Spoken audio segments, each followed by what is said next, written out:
여러분 안녕하십니까? GTN 뉴스입니다. 광주시가 지난 6일 2012년 개인택시 신규 면허 대상자 50명을 확정 발표했습니다. 이번 신규 면허 발급은 지난 2004년 이후 개인택시 증차가 없어 애태우던 20년 이상 장기 무사고 운전자들을 위한 것으로 광주시는 지난 5월 8일부터 5월 22일까지 올해 개인택시 운송사업 면허 신청자를 접수받아 신청자 245명에 대한 서류 심사를 거쳐 최종 면허 대상자를 확정했습니다. 이번 면허 대상에는 국가유공자 2명, 5.18 민주유공자 1명, 택시 운전자 40명, 시내버스 운전자 4명, 사업용과 기타 운전자 2명, 여성 운전자 1명이 각각 선정됐습니다.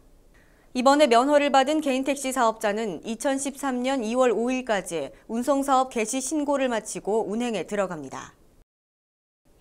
광주시 보건환경연구원이 기온이 낮아지면서 노로바이러스에 의한 설사 환자가 급격히 증가하고 있어 학교 등 집단 급식시설의 식중독 예방 관리에 나섰습니다.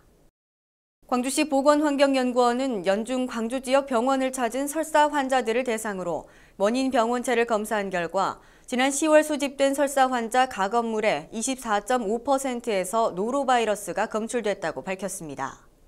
이는 지난 9월 검출률 7.9%에 비해 3배 이상 늘어난 것으로 노로바이러스가 겨울철 식중독의 40%를 차지하고 있는 것을 감안할 때 이 같은 증가 추세는 앞으로도 지속될 것으로 예상됩니다.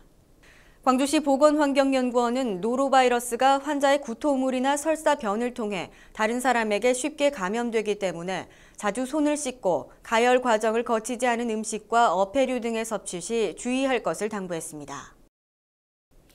광주시가 겨울철 거리 노숙인을 위한 보호대책 추진에 나섭니다.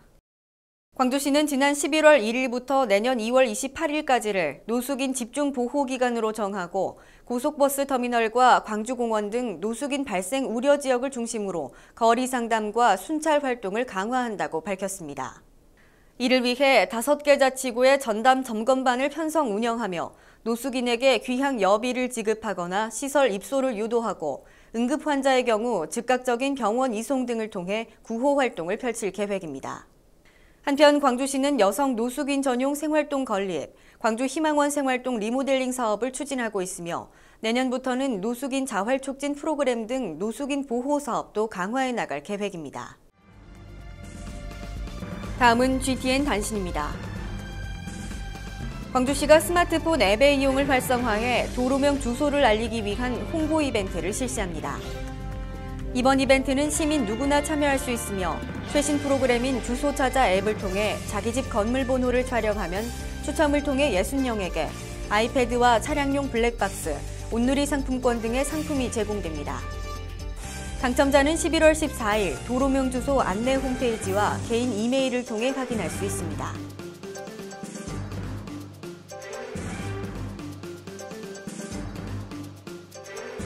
광주시 소방본부가 64주년 불조심 강조의 달을 맞아 화재 예방 포스터 공모전에 공모자를 모집합니다.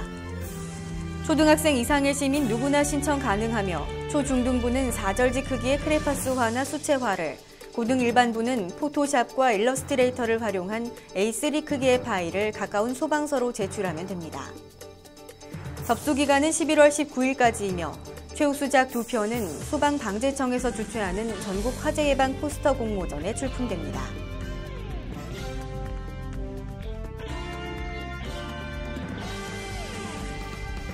광주시가 전국의 지적 전산 시스템을 활용해 조상이나 본인 명의 토지를 찾아주는 사업인 조상 땅 찾아주기 사업을 추진하고 있습니다.